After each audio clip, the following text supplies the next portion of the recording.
Yeah, the history of U.S. in kind of international relations with Latin America has periods, and the Cold War is kind of its own period, and it's kind of not. So the good neighbor policy of FDR in the 1930s, this idea that the U.S. was kind of going to be a friend in bilateral ways, right? Like a kind of supports system to Latin American countries, uh, gets kind of radically changed in some ways during the Cold War with the threat of leftist and Soviet-influenced politics, that the U.S. starts to be really concerned about the rise of leftist guerrillas, right? Of any kind of beachhead for Soviet influence in the region, right, in their backyard, as some leaders have said. So there's a bunch of interventionism that happens where the U.S. is manipulating directly or through economics or through gunboat diplomacy in the late 19th, early 20th centuries, the development of these nations, right? But once the Cold War happens, things really start to kind of ramp up. And so Guatemala in the 1950s elects a left-leaning president, and the United States, because of the good neighbor policy, is not going to go in and invade, right, directly, but they fund the opposition, right, and they train them across the border in Nicaragua, where there's a favorable right-wing government, and you find the U.S. saying, you know what, democracy, we're going to always talk about democracy, right? The US government's always going to say we support democracy abroad, we promote democracy abroad. But in Latin America, especially during the Cold War, a dictator was just fine as long as they were anti-communist. And so there's examples of this throughout the region. But the longest running of these is the dictator in the Dominican Republic, Rafael Trujillo, who's in charge for 30 years, supported by the United States government, because he was, as I believe Nixon called him, our bastard. Right? He's a bastard, but he's our bastard. And so there's this kind of sense that as long as the Soviets don't have any allies in our region, which Cuba dangerously flirts with and becomes in some ways in the 1960s, that the US is totally willing to say, yeah, democracy is great, but we're in crisis. It's Cold War. We need to make sure that there's no Soviet allies in our hemisphere, that they were willing to support or even put in place authoritarian leaders who were on the right, politically on the right.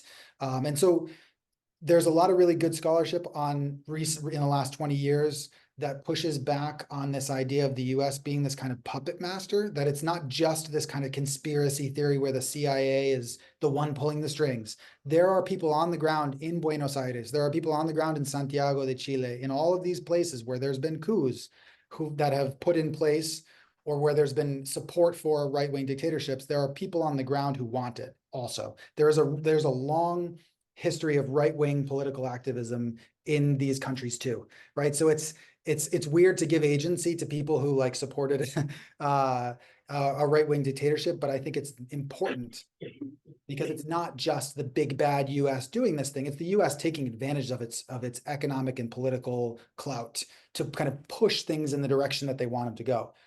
So the kind of maybe the most stark example, Cuba's its own unique case that we can talk about, but is the situation what happened in Chile in 1971 with Salvador Allende, who was elected. He was a socialist, and he had an alliance of progressives and liberals and socialists, and he won the election. And so he's arguably the first socialist democratically elected in the Americas as president. And that's a problem because it's not Cuba. The US can't say, oh, they're a dictator. He's Fidel Castro's a dictator. They can't say that, right? And so there's very clear evidence of CIA documents of the United States physically implementing not just taxes, but like behind the scenes pressures economically on the Chilean, in this case, economy to make political unrest so unbearable that the person who they did support, who was Augusto Pinochet, would take over in a coup in 1973, which he did. And so there's a kind of the most dramatic, perhaps, example of the United States deciding to actually help upend democracy. And again, this is Washington. This isn't necessarily the U.S. population, right? This is the government in Washington. to put in place a kind of right-wing dictatorship that was pro-free market, that was anti-communist, that ended up imprisoning and disappearing thousands of people over the next 17 years.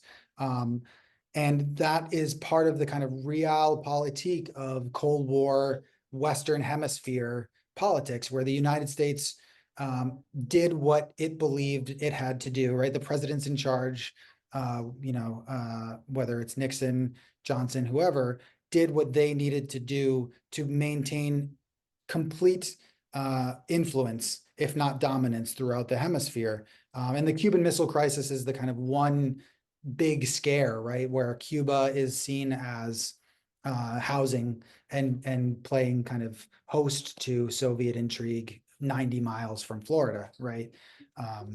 So there's a lot of examples of U.S. involvement, indirect, covert, mostly covert, because the old gunboat diplomacy of pulling up with your ships outside of the port wasn't acceptable anymore after World War II.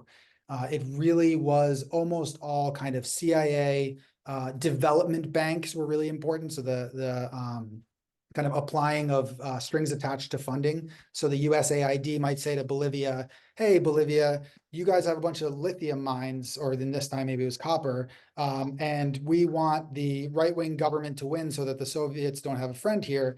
We're going to give the right-wing government all this money to invest in mining machinery to pull out the copper that you want to sell, but you have to keep this guy in charge. You can't let the socialists take over, right? Or the labor unions take over. So there's a lot of strings attached kind of investment through USAID and other kind of semi-official